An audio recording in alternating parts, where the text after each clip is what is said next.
अस्सलामुअलैकुम जी फ्रेंड्स, आज के जो हमारा टॉपिक है वो है मोनोक्रोमेटिक प्लेन वेव। हम लोगों ने एक सीरीज स्टार्ट की है EMT2 की।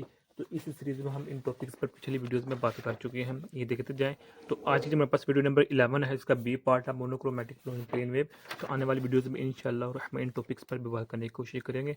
तो आइए इसको स्टार्ट करते हैं। बिस्मिल्लाहिर्रहमानिर्रहीम, सल्लल्लाहु अला मुहम्मद सल्लल्लाहु अलैहि वसल्लम। क्योंकि हम ग्रिफिथ की बुक को फॉलो कर रहे हैं, इसलिए हम बुक के अकॉर्डिंग ही चलेंगे। तो ये यहाँ से हम लास्ट वीडियो में हमने इस टॉपिक पर बात कर ली थी। अब हम बात करेंगे मोनोक्रोमेटिक प्लेन वेव। ओके, तो अब जो हमारे पास इधर अटेंशन है वो हमारे पास साइनोसाइडल वेव फ्रीक्वेंसी पर है। कि हम जानते हैं जो हमारे पास EM वेव यानी कि इलेक्ट्रोमैग्नेटिक वेव जो ट्रैवल कर रही होती है अलोंग दी जी एक्सिस, वो क्या होती है, साइनोसाइडल वेव होती है। उसमें इलेक्ट्रिक कंपोनेंट्स भी होता है, मैग्नेटिक कंपोनेंट्स भी होता है, और जो वो कंपोनेंट्स होते हैं वो परपेंडिकुलर होते हैं एक दूसरे के। तो सिंस डिफरेंट फ्रीक्वेंसीज इन दी विजिबल यानी कि विजिबल रेंज में जो डिफरेंट कलर्स की फ्रीक्वेंसी डिफरेंट फ्रीक्वेंसीज होती है, तो उस रेंज में जितनी भी वेव्स आ रही होती है उन वेव्स को हम मोनोक्रोमेटिक वेव का नाम देते हैं। ये टेबल 1 में ये सब गिवन है।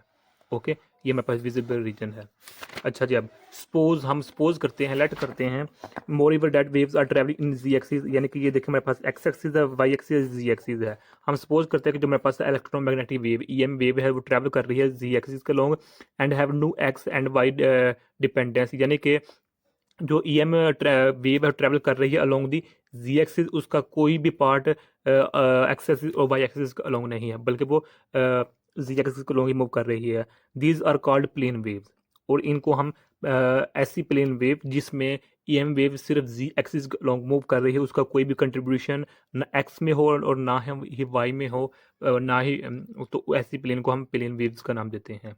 ओके, ओके, जो हमारे पास एक्स वाई प्लेन है, ये वाली बात जो हमारा प्लेन है ये कांस्टेंट है। और दूसरी बात क्या है, जो हमारे पास ये जी एक्सिस है ना, जो प्रोपगेशन ऑफ इलेक्ट्रोमैग्नेटिक वेव है, इसके परपेंडिकुलर है हमारे पास प्लेन वेव्स। ओके, तो अब हमारे पास ये देखें, we are interested in the field. हमारे पास इलेक्ट्रिक फील्ड है और मैग्नेटिक फील्ड है। इलेक्ट्रिक फील्ड को हमने एम्पलीट्यूड की फॉर्म लिखा हुआ है, मैग्नेटिक फील्ड को भी इसके एम्पलीट्यूड की फॉर्म में हमने लिखा हुआ है। ओके, तो ये नीचे मेंशन भी है कि ई नॉट क्या है, कॉम्प्लेक्स एम्पलीट्यूड है, और बी नॉट क्या है, कॉम्प्लेक्स मैग्नीट्यूड है इसका मैग्नेटिक फील्ड का, और ये इसका एम्पलीट्यूड कॉम्प्लेक्स एम्पलीट्यूड है इलेक्ट्रिक फील्ड का। और हम जानते हैं जो मैप है ओमेगा इज इक्वल टू सी के होता है, सी स्पीड ऑफ लाइट होता है, के वेव। तो अच्छा जी, फिजिकल फ्रेंड ऑफ कोर्स और रियल पार्ट। अच्छा, जो मेरे पास ये है ना, जो इलेक्ट्रिक फील्ड को हमने इसके कॉम्प्लेक्स एम्पलीट्यूड की फॉर्म में लिखा है, मैग्नेटिक फील्ड को इसका कॉम्प्लेक्स मैग्नेटिक फील्ड में लिखा है, कॉम्प्लेक्स एम्पलीट्यूड की फॉर्म लिखा है। हम इसके रियल पार्ट्स भी लिख सकते हैं, जो मेरे पास है ना, इसके भी रियल पार्ट और इसके जो मेरे पास रियल पार्ट्स वो भी लिख सकते हैं। अब वो रियल पार्ट्स क्या हैं कि जो मेरे पास है रियल पार्ट्स, जो मिसाल के तौर पर जो हम मैग्नेटिक फील्ड की बात करते हैं, तो जो मैग्नेटिक फील्ड का जो मेरे पास जो रियल पार्ट है वो हमारे पास इसका ये है मैग्नेटिक फील्ड का, वो हमारे पास है बी नॉट। तो ये है मैग्नेटिक। इसी तरह जब मेरे पास इलेक्ट्रिक फील्ड का भी होगा। ओके, तो जो इलेक्ट्रिक फील्ड का है वो हमारे पास ये है, ये मेरे पास रियल पार्ट्स हैं इलेक्ट्रिक फील्ड का, मैग्नेटिक फील्ड का, और ये कॉम्प्लेक्स एम्पलीट्यूड की फॉर्म में है। ओके, तो बस यही लिखा हुआ है। अच्छा, एक ये बात लिखी है कि जो मैक्सवेल इक्वेशन होता है, मैक्सवेल इक्वेशन वेव इक्वेशन को फॉलो करता है, सेटिस्फाई करता है। वेव इक्वेशन कौन सी, जो हमने ये लिखी हुई है। ओके, लेकिन ये लाजमी नहीं है कि हर वेव इक्वेशन मैक्सवेल इक्वेशन को फॉलो करे, यानी कि जो मैक्सवेल इक्वेशन है वो ये यहाँ लिखा हुआ है कि मैक्सवेल इक्वेशंस मस्ट ओबे, यानी कि जो मैक्सवेल इक्वेशन की चारों इक्वेशंस हैं वो वेव इक्वेशन को ओबे करती हैं, सेटिस्फाई करते हैं, लेकिन हर जो वेव इक्वेशन होती है वो मैक्सवेल इक्वेशन को फॉलो नहीं करती, सेटिस्फाई नहीं करती। क्योंकि इसकी रीज़न ये है, Maxwell equation impose extra constraints कि जो मेरे पास complex amplitude of electric field और कॉम्प्लेक्स एम्पलीट्यूड ऑफ जो मेरे पास मैग्नेटिक फील्ड है, ये इसमें जो मेरे पास मैक्सवेल इक्वेशन है ये एक्स्ट्रा का कंस्ट्रेंट देती हैं। अब इसकी हम मिसाल लेते हैं। पहली मिसाल ये है डेल क्रॉस ई, और दूसरी मिसाल ये है डेल क्रॉस बी। ओके, तो जो इनका आंसर है वो इज इक्वल टू जीरो है। ओके, अब इसको हम देखते हैं जो मेरे पास ये रिजल्ट है वो कैसा आया है। हमारे पास जो है ये देखें, del cross E is equal to zero, del cross B. पहले हम इसको लेते हैं, इसको सेटिस्फाई करते हैं, क्या वाकई इसका जो जी कंपोनेंट है वो जीरो के इक्वल आता है, फिर हम इस बी को लेंगे। ओके, तो इधर हम देखते हैं कि जो मेरे पास डेल क्रॉस ई है ना, तो जो मेरे पास डेल होता है ये किसकी इक्वल होता है, ये हमारे पास होता है पार्शियल ओवर पार्शियल एक्स है, एक्स के long, partial partial y, y के लॉन्ग है, पार्शियल जी, ये जी के लॉन्ग है। ओके, और ई है जो हमारे पास इलेक्ट्रिक फील्ड है ना, तो इलेक्ट्रिक की फील्ड को इसको हम इस जो कम्प्लेक्स एम्पलीट्यूड है उसके फॉर्म में इसको हम लिखते हैं के जी नेगेटिव ओमेगा टी। ओके, तो अब जब ये हमारे पास क्या होता है, कांस्टेंट होता है, जब इसको हम सेटिस्फाई, ये हमारे पास जी के लॉन्ग है तो ये भी हो गया, ये भी गया, खत्म हो गया। अब हमारे इसको जब हम इस पर डिफ्रेंशिएट करेंगे तो हमारे पास कहाँ से, ये हमारे पास कांस्टेंट है, ये वैसे वैसे ही आ जाएगा। जब इसको हम करेंगे पार्शियल डिफरेंशियल तो हमारे पास ई इसका कहाँ से इस तरह आएगा। ओके, ये है हमारे पास, और यहाँ हम इसको हम जीरो, ये जीरो जीरो कहाँ से आया, वेव इक्वेशन की मदद से हमने इधर इज इक्वल टू जीरो लिख लिया है इसको।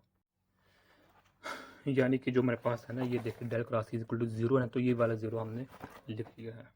तो इसमें देखें कि जो हमारे पास है ना कंपोनेंट, ये भी जीरो की इक्वल नहीं हो सकता, ये भी जीरो की इक्वल नहीं हो सकता, और ये वाला पार्ट भी जीरो इक्वल नहीं हो सकता। सिर्फ यही पार्ट है जो हमारे पास क्या होगा, जो जीरो की इक्वल हो सकता है। तो यही तमाम कैलकुलेशन हम बी के लिए करेंगे, तो बी के लिए में हमारे पास जो आंसर आएगा वो यही आएगा, जो हमारे कम्प्लेक्स एम्पलीट्यूड है उस जीरो की इक्वल होगा। यानी कि इसका मतलब क्या हुआ कि जो इलेक्ट्रिक और मैग्नेटिक फील्ड का कोई भी जो कंपोनेंट होगा अलोंग दी जी एक्सिस, और उसका कोई भी कंट्रीब्यूशन नहीं होगा। यानी कि जो भी देखे ना, जो इलेक्ट्रिक और जो भी मैग्नेटिक, इलेक्ट्रिक ये इलेक्ट्रोमैग्नेटिक वेव इस डायरेक्शन में मूव कर रही है ना, तो अब इसका जो, चलिए मैं पहले बता देता हूँ, इसका जो इलेक्ट्रिक पार्ट है वो इस जानिब है, जो मैग्नेटिक पार्ट इस जानिब है। तो इस इलेक्ट्रिक और मैग्नेटिक पार्ट का इस की इलेक्ट्रोमैग्नेटिक वेव की प्रोग्रेशन में कोई भी कंट्रीब्यूशन नहीं है, ये हमें ये चीज़ बता रही है। Okay, this is electromagnetic waves are transverse. तो इससे एक और बात हमें मालूम हो रही है कि जो मेरे पास है ना, ये जीरो की इक्वल आने का मतलब क्या है कि जो मेरे पास ये इलेक्ट्रिक और जो मैग्नेटिक है एक दूसरे के क्या है, इक्वल परपेंडिकुलर है। Okay, so electric and magnetic fields are perpendicular to direction of the propagation. तो अब हम देखते हैं जो मेरे पास थर्ड लॉ है, जिसको हम फ्राइडे लॉ का नाम देते हैं। अब हमें ये क्या इक्वेशन बताती है, तो इसको जब हम देखें सॉल्व करते हैं तो हमारे पास ये negative is equal to B dot D A T है, मेरे पास ये फ्राइडे लॉ है। तो अब इसमें हम क्या करने, ये मेरे पास क्रॉस है, तो जब हम क्रॉस आता है तो यानी कि ये थोड़ा सी डिफ़िकल्ट बात हो जाती है। यानी कि देखें, है मुश्किल कोई नहीं है, अगर हमने पिछली क्लासेस में ये तमाम किए हैं तो हमारे पास कोई मुश्किल बात नहीं है। ओके, तो ये हमारे पास होगा, तो ये मैं अभी अर्ज करता हूँ ये क्या मैंने लिखा हुआ, तो ये हमारे पास। ओके, ये हमारे पास, अब जब ये वाला पार्ट है ना, ये वाला हमारे पास पार्ट बड़ा क्या है, के जी नेगेटिव ओमेगा टी है, ये हमारे पास। ओके, ये वाला अयोटा भी आता है, ये वाला हिस्सा, ये हमारे पास। ओके, यहाँ भी वही है और वो यहाँ भी वही है, एक ये हो गया और बराबर है तो माइनस होगा। तो अब जो मेरे पास बी क्या है जी, जो हमारे पास बी की वैल्यू है, इसको अगर हम लिखते हैं तो बी ये है, इसकी इक्वल है ना, ये वाला है। तो इसको हम जब डिफ्रेंशिएट करते हैं तो इसको हम इस तरह लिखेंगे, पार्शियल पार्शियल टी होगा, तो बी नॉट एक्स होगा हमारे पास, और ये हमारे पास योटा के जी नेगेटिव ओमेगा टी जी, इसी तरह ही है। हाँ जी, इसी तरह ही अच्छा जी, अब हमारे पास प्लस आ गया इसमें, फिर पार्शियल टी होगा, तो हमारे पास होगा पार्शियल टी होगा, तो बी नॉट, ये हमारे पास होगा ये वाला पार्ट, तो इधर भाई अयोटा की जी नेगेटिव ओमेगा टी होगा। ओके, अब ये कहाँ से आया, हमने चूंकि ये देख प्रूव कर चुका है ना कि जो जी कंपोनेंट है उसका प्रोपगेशन में कोई भी पार्ट कंट्रीब्यूशन नहीं है, तो लिहाजा जी ज़ीरो हो गया। अब हमारे पास सिर्फ क्या रहा है, एक्स रह गया, और जो हमारे पास है वाई वो रह गया, इसलिए इसकी को हमने एक्स वाई में डिस्ट्रीब्यूट कर दिया हुआ है। तो अब ये एक खुद जो आप लोग खुद कीजिए, जो एक जो स्टेप है इसको डिफ्रेंशिएट करिएगा और इसको एलिमिनेट करिएगा, दोनों को एलिमिनेट करने के बाद जो हमारा आंसर आएगा वो इसकी इक्वल आ जाएगा। बिल्कुल आसान है, वो स्टेप मैं आप पर छोड़ा वो आप खुद कीजिएगा, लेकिन मैंने मेथड बता दिया, आप खुद कर सकते हैं। तो अब ये मेरे पास आ गई, अब इस जो इक्वेशन है इसको हम मज़ीद सिंप्लीफाई करके इसको हम कॉम्प्लेक्सिटी फॉर्म में इस तरह लिख सकते हैं। ओके, तो अब यहाँ हमें एक बात का पता होना चाहिए कि अगर हम इलेक्ट्रिक फील्ड को, इलेक्ट्रिक कंपोनेंट को कॉम्प्लेक्स कर दे तो हमें जो मैग्नेटिक कंपोनेंट है वो हमें खुद ब खुद ही मिल जाएगा। ओके, तो अब जो मेरे पास है, यानी कि ये दिखे ना कि जब ये मेरे पास क्या है, ई है क्रॉस जी है, जब हम ई क्या है, ई इसके अलोंग है, एक्स एक्सिस के अलोंग है। ओके, जब इसका इसके साथ हम क्रॉस प्रोडक्ट लेंगे तो हमारे पास जो मैग्नेटिक फील्ड है वो खुद ब खुद आ जाएगा। ओके, इसलिए जब हम इलेक्ट्रिक को कंपोनेंट को फिक्स करेंगे तो मेरा जो मैग्नेटिक का कंपोनेंट है वो खुद ब खुद आ जाएगा। तो अब इसमें अर्ज ये है कि जो मेरे पास ई और जो मैग्नेटिक फील्ड है, ई और जो बी है वो इन फेज है और म्यूचुअली परपेंडिकुलर है। ओके, यानी कि इसको अगर हम देखें, ये देखें, जो मेरे पास इलेक्ट्रोमैग्नेटिक की वेव है वो ट्रैवल कर रही है, प्रोपोगेट कर रही है along the z axis. Okay, z axis के, तो जो मेरे पास एक्स एक्सिस अलोंग मेरे पास इलेक्ट्रिक कंपोनेंट है, मैग्नेटिक फील्ड कंपोनेंट है। ओके, तो ये मेरे पास क्या है, परपेंडिकुलर है, म्यूचुअली परपेंडिकुलर एक दूसरे के साथ। यानी कि ये देखें, ये मेरे पास इलेक्ट्रिक कंपोनेंट है ये वाला, और ये भी इलेक्ट्रिक कंपोनेंट है, और ये भी, और ये भी। जो मैग्नेटिक कंपोनेंट है वो हमारे पास ये है, और ये है, और ये है, और ये है। ओके, तो इसमें जो है म्यूचुअली 90 का एंकर होता है हमारे पास, और ये इन फेज भी है। यानी कि इन फेज का मतलब है कि जैसे ही ये चेंज होगी उसी तरह ही ये भी साथ ही चेंज होगी। अच्छा जी, अब यहाँ देखें, जो हमारे पास ये इक्वेशन है ना, ये वाले, इसको हमने कॉम्प्लेक्स एम्पलीट्यूड की फॉर्म में लिखा हुआ है ना, ये वाला। ओके, तो अब इसको कॉम्प्लेक्स की फॉर्म से हटा दें तो इस इक्वेशन को हम इस फॉर्म में लिख सकते हैं। सिंपल क्या किया है, इसको रिमूव कर तो ये आ गया। अच्छा, अब हम जानते हैं जो ओमेगा की वैल्यू होती है वो हमारे पास के सी की होती है, तो जब के सी यहाँ पुट करेंगे किसी का आंसर तो 1/c बच जाएगा। अब ये इक्वेशन है, अब ये इक्वेशन क्या शो कर रही है कि जब भी हमारे पास ई एम वेव या electromagnetic wave along the z axis travel करती है, यानी कि ये देखें, यहाँ से देख लें या फिर यहाँ से देख लें, along this z axis travel करती है, तो उसमें जो हमारे पास इलेक्ट्रिक फील्ड का जो कंपोनेंट होता है, जो कंट्रीब्यूशन होती है वो ज़्यादा होती है। ये क्वेश्चन में ये शो कर रही है। यानी कि ये देखें ना, ई नॉट किधर रहने दें, सी को इधर जाकर मल्टीप्लाई कर दें। ओके, तो इसका मतलब क्या है, जो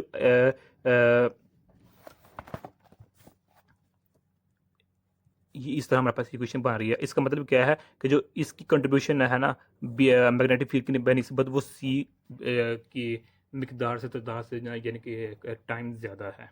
कंट्रीब्यूशन ई की सी टाइम ज़्यादा है ई एम इलेक्ट्रोमैग्नेटिक वेव में, जब वो प्रोपेगेट करती है अलोंग दी जी एक्सिस। तो यही आज का हमारा कौन सा टॉपिक था, जिसका खैर। अच्छा, एक बात रह गई, वो ये कि जब ये तो हमने फिक्स किया हुआ है ना कि जो मेरे पास इलेक्ट्रोमैग्नेटिक वेव है वो जी एक्सिस के लॉन्ग मूव करती है, लेकिन अगर कोई ऐसा हो एंगल बन जाए, यानी कि एक आर्बिट्रेरी एंगल बन जाए, ऑर्बिटरी डायरेक्शन में हो, जिसमें हमें ये कंफर्म ना हो कि वो वाकई क्लियरली जी एक्सिस के लॉन्ग है या क्लियरली वाई एक्सिस के लॉन्ग है या क्लियरली एक्स एक्सिस के लॉन्ग है, तो उस केस में जो हमारे पास इलेक्ट्रिक जो मैग्नेटिक एम्पलीट्यूड होंगे ना, उनकी जो वैल्यू होंगी वो हमारे पास ये होंगे।